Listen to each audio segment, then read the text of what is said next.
All right, buckle up, because we're diving into this explainer at absolute breakneck speed. Today, we're looking at what is literally the most rapid, completely unhinged, systemic breakdown in recorded history. It all starts with patient zero in the sleepy little town of Oak Haven. Picture this. A local baker is just doing his thing, right? When suddenly, a 3-inch pixie lands gracefully on his fresh sourdough bowl. The baker rolls his eyes back, throws his arms up to the sky like an evangelical preacher, and screams this from the absolute depths of his lungs.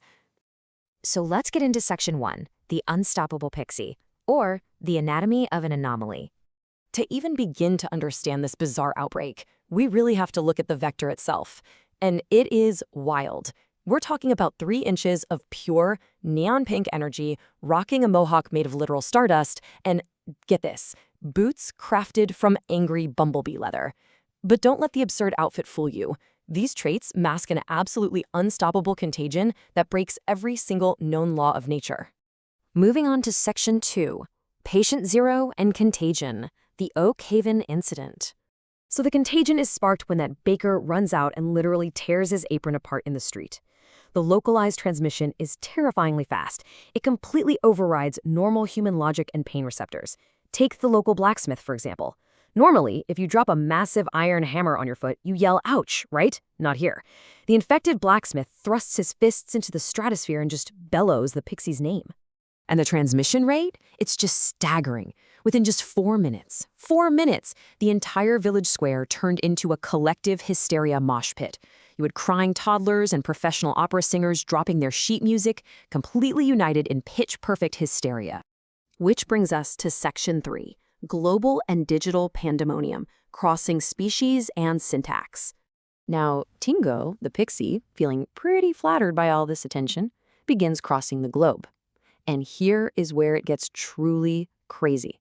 This wasn't just a human virus. It crossed over to local wildlife, making a river otter drop its rock and squeak out the chant.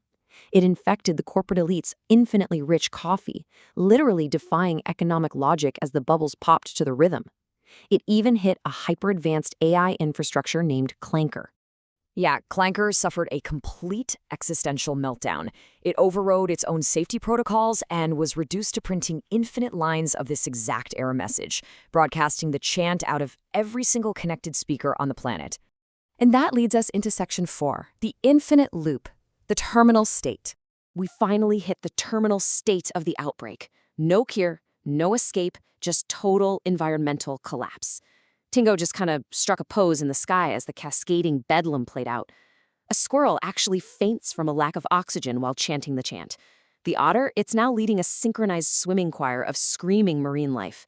That scalding coffee is spraying chanting foam onto the ceiling, and billions of people, animals, and AI servers are brought completely to their knees, weeping tears of pure exhaustion. The entire universe essentially took one final, exhausted breath and screamed this singular, unified chant directly to the stars. So, what does this all mean? It leaves us with a truly breathless question. What actually happens to our fragile, complex systems when they are introduced to pure, unstoppable chaos? It's a terrifying thought, right? The fragility of our world exposed by a 3-inch pixie in bumblebee boots. Thanks so much for joining me for this explainer, and I will catch you in the next one.